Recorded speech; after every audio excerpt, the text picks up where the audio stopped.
Okay guys, so yan kanina nandito tayo no sa FKM Motorcycle. So ito yung mga nilabas nila na motor ngayon. So itong apat na to. Ayan. Okay, so akit tayo doon sa taas para makita natin no ng malapitan. Although ito ay na-video na natin kanina pero check natin yung kanya mga panel. Okay, akit tayo.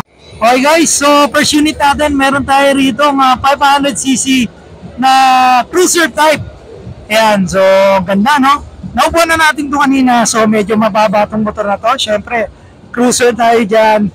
Okay, so makikita nyo naman, napakaganda at napaka-forma. Okay, so meron tayong emblem dito ng FKM. Yan kung makikita nyo, no? Okay.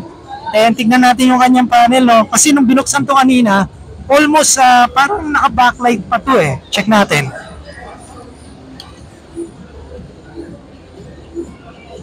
So yan guys, ito yung kanyang pinaka-panel, no? Ito yung sisab sa inyo, yan. So naka-backlight yung kanyang mga button. So makikita nyo, sobrang angas, no? So yung specification na yan to, i-check natin kung ano yung may bibigay nating specs para dito sa motor na to. So separate video na lang natin yan. Alright? Then dito, meron tayo rito 500cc na adventure, no? Ito. Yan, kung makikita nyo, meron tayong adventure dyan.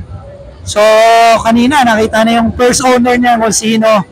500cc adventure bike. Yun, shoutout no, kay Sir Iki Moto. Yan, alright. J Motors TV, sir. J Motors TV. Nice meeting you, sir. J Motors. Okay, alright. Support you guys, Okay, so, dito naman, yung ating Express 500cc. Kung makikita nyo guys, eto, kung makikita nyo to, parang CB na Honda, pero sobrang baba niya, no? Ganda. Then eto, makikita nyo yung kanyang yung gas, yung cover ng kanyang gas. Then syempre, naka-panel din niya na color, no? So buksan natin. Ayan guys, kung makikita nyo, sobrang no? So yun, nilalagay na nila yung mga specs. So makikita natin yan, mamaya pipicture natin yung mga specs na yan. Alright?